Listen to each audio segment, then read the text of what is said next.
mambo mengi tu. Leo nilipita kusalimia tu.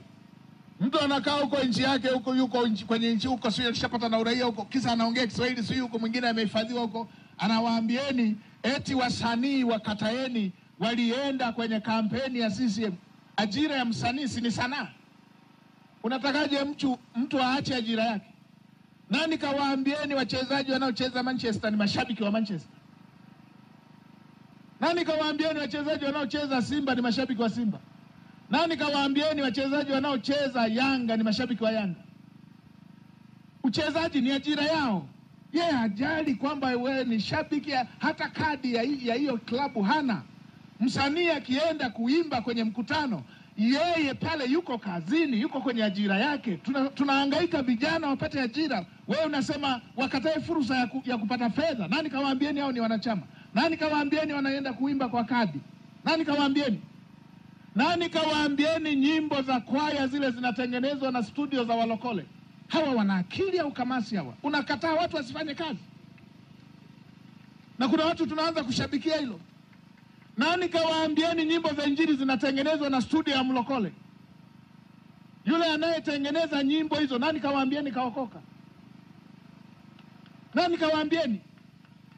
Tunapelekwa wapi? Tunaelekezwa, tunataka kupelekwa wapi? Chuki za kijinga hizo. Chuki za kijinga.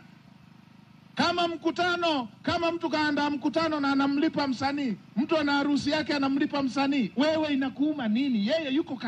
Yeye ajira yake, anasomesha watoto, ana kodi ya nyumba, anaipatia kwa kipaji hicho alichompa Mungu. Ndio. Nani kawaambieni mtu anaenda kucheza timu ile? Nani kawaambieni ana kadi ya wanachama ya timu ile? Yeye pale haangalii kadi gani ile. Yule yeye ana studio, anakuja muimbaji anataka kubani wimbo wake. Nani kawaambieni kama yeye si muumini wa dhehebu hilo? Nani kawaambieni anakuwa mshabiki wa dhehebu hilo? Yeye yuko kazini, kazi yake yeye ni kuchoma nyimbo. Mbona mnapangiwa tofali moja la chuki na ninyi mnapokea? Mambo gani ya ovyo hayo? Yaani ndio nchi Mwalimu Nyerere aliyotuachia hiyo? Mwalimu katuachia nchi ambayo hatuulizani kabila, hatuulizani dini. Ikifika Krismasi, watoto wote wa Wakristo na Waislamu wananunua nguo mpya wanaenda kwenye Krismasi. Ikifika mwezi mtukufu, hata mimi wanavaa kanzu, siku nyingine nakaribishwa kuanza kufuturu kuliko hata waliofunga. Hiyo ndio Tanzania. Leo hii tunataka tuanze kuulizana kwamba akitokea mtu yeye ni Muislamu, akitengeneza wimbo wa kwaya aambiwe wewe kwa nini umewatengenezea hawa wimbo? Mambo gani hayo tunataka kwenda?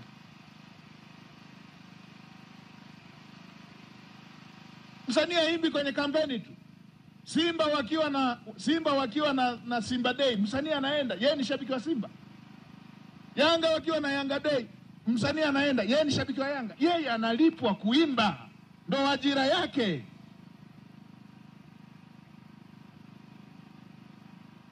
Kuna mtu mmoja tu kaishiwa maarifa, anataka Tanzania igawanyike, na sisi tunataka kuunga mkono upuzi wa aina hii.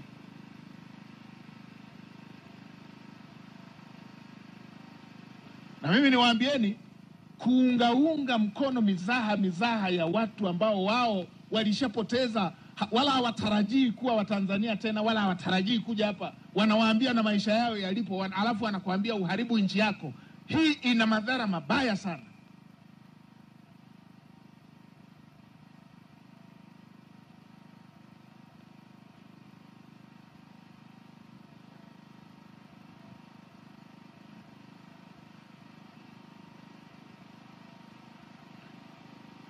Na mimi niwaambieni,